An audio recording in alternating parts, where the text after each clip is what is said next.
Hi, I'm Mary Rogers, and this is the Cuisinart Classic Stainless Steel 15-piece knife set. These are beautifully designed. I love these knives. They're all stainless steel. I love them because the handle design, it's really easy to grip, and I love that it has a brushed stainless finish. I think it's really, really a great look for any kitchen. The other thing that's nice about it too, it's got a really nice grip to it, and they're not really heavy. They're a nice light knife, and I like that in the kitchen. This is your chef's knife. This will be the one that you probably use the most. I have a tendency to prefer smaller knives. This is actually a nice utility knife. It's serrated. So if you're going to be, let's say, cutting through something like an orange, you give it a little nice grip on it.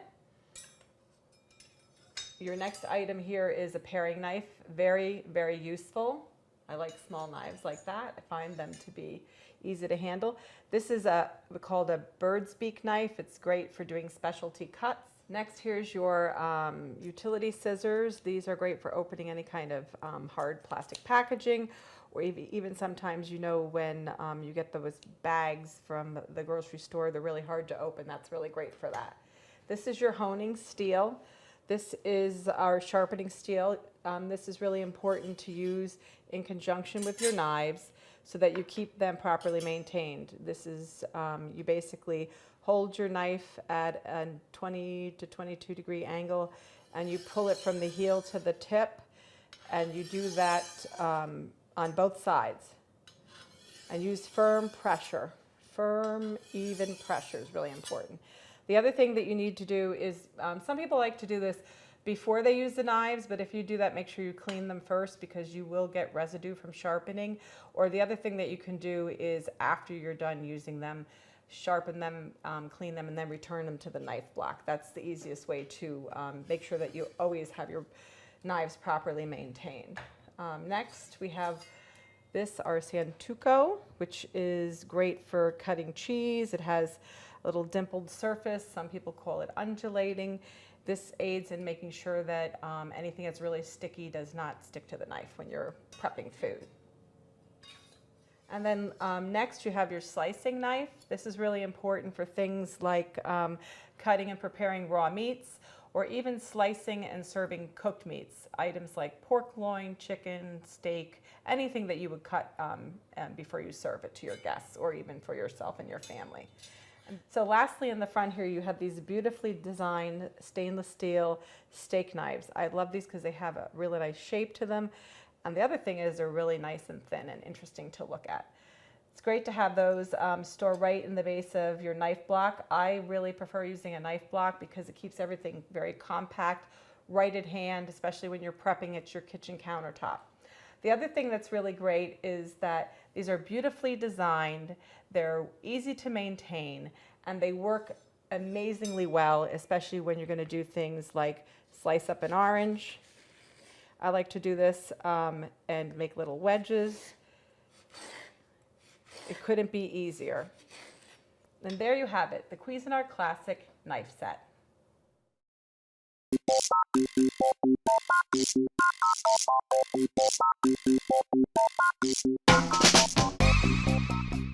Whether you're just learning to cook or are a seasoned chef, this high-quality knife set makes a great addition to your kitchen. These knives have superior high-carbon stainless steel blades. The benefit of the carbon blade is that they are well balanced and have a longer edge tension, which means less sharpening. Each knife comes equipped with an ergonomically designed handle to help ensure a secure, comfortable grip, as well as a full bolster to keep fingers a safe distance from the blade. In addition, each handle features triple riveted construction with a full tang from the blade through the base of the knife handle for enhanced balance and control. Here's what you'll find in the box.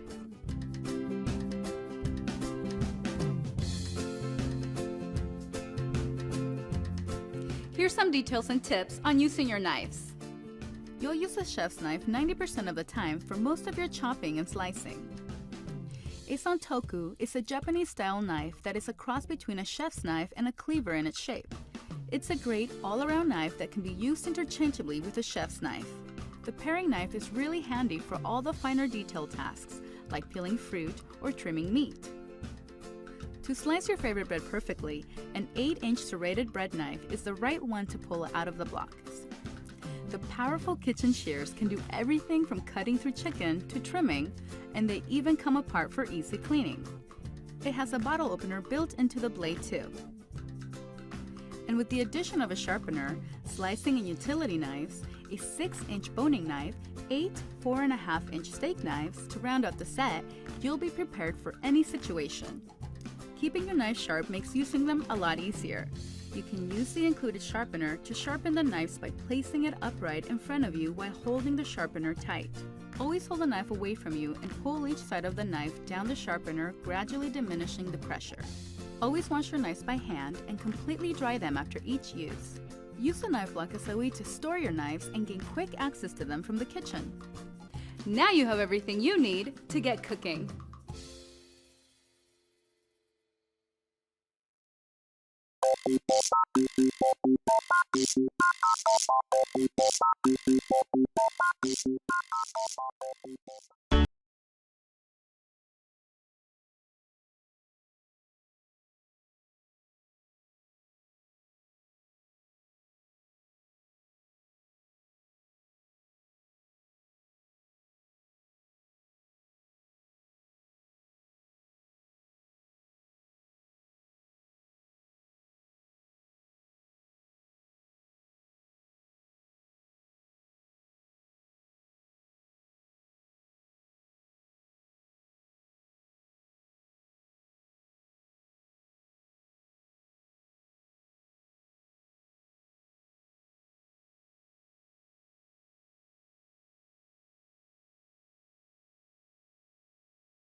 The easiest way to learn how to use the chef's knife is actually step by step. And the first thing is where to hold the knife. You actually hold the knife on the blade. So you make a V and you put your index finger on one side and your thumb on the other. The rest of your fingers loosely grip the handle. This is called the pinch grip because I'm actually pinching the blade. The pinch grip will give you the best control over the knife and it won't feel as big. Now you know how to hold the knife, it's actually important that you place it on the board correctly. And you actually place it in a 45-degree angle from your body. The knife will be a natural extension of your arm and you can cut for a very long time without getting tired. Now you know how to hold the knife and where to place it on the board. I'm actually going to show you how to use it. So you start with the tip of the knife on the cutting board. Then you move backwards and you go down. You move forwards with the back of the knife on the cutting board and you lift back up. As you can see, there's always a point of the knife on the cutting board. Your hand and the blade are now riding a circle in the air. Now, what is the other hand going to do? The other hand is actually called the guiding hand, and it has to be in a claw or a spider grip position on the board. Eventually, the blade is actually going to touch the most exposed knuckle. This can be your index finger or your middle finger. It's called the guiding hand because it's actually going to guide the blade and it's going to decide how big the pieces will be. If it moves back fast, the pieces will become big. If it moves back slow, the pieces will become small. We're going to cut some produce. So see how I'm putting my hand over the knife? That's so I won't cut myself. Now I'm putting the celery in the right position on the board, so the knife can actually be in a 45-degree angle. I'm starting on the tip, and then I'm moving backwards, and while coming down and forwards, I'm actually starting the circular motion. There's a few things that are important. The first one is that you want to actually go all the way down on each motion. So you really want to make sure that you finish the motion so each piece gets cut cleanly. You want to always cut with the back of the knife. You only use the front of the knife when you're cutting something really big. Don't put your finger on the blade. And then the last thing that makes it safe is to keep the knife straight. You might think or feel that it's safer to actually see the edge, but in reality it's much safer to hold the knife straight. When you got the circular motion down, you can try the guided cutting. So you put your hand in a claw position on the produce and you touch the blade. The hand moves back and the blade keeps following the knuckles. It's really important to make sure that everything is behind that knuckle that is actually touching the blade. Another knife that can be used for the same purposes as the chef's knife is the Sentoko. Sentoko is a Japanese chef's knife. It has a much straighter edge than the chef's knife. A lot of things are the same. You use it in a 45-degree angle on the board and you hold it in the pinch grip. The guiding hand also has the exact same function. What's different is the motion. Because the edge is straight, you actually drop it to the board and slightly forwards like this. When you have the motion down, you can use the guided cutting again. Make sure nothing is exposed beyond the knuckle that's touching the blade. And go slow. With the Sentoko you can be extremely fast, but you want to practice first. Now you know how to use the most important knives. You really want to use the chef's knife or the Sentoko 90% of the time. This will make any cutting job much easier and faster. Which of the knives you use, that's personal preference. And a lot of people like to have both on hand.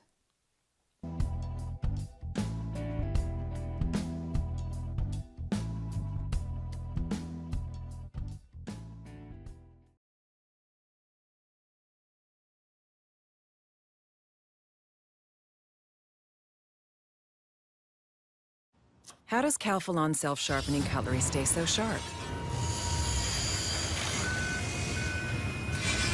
Whatever it is, they automatically sharpen every time you use them. New self-sharpening cutlery from Calphalon.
You put a lot of effort into preparing fresh, home-cooked meals for your family.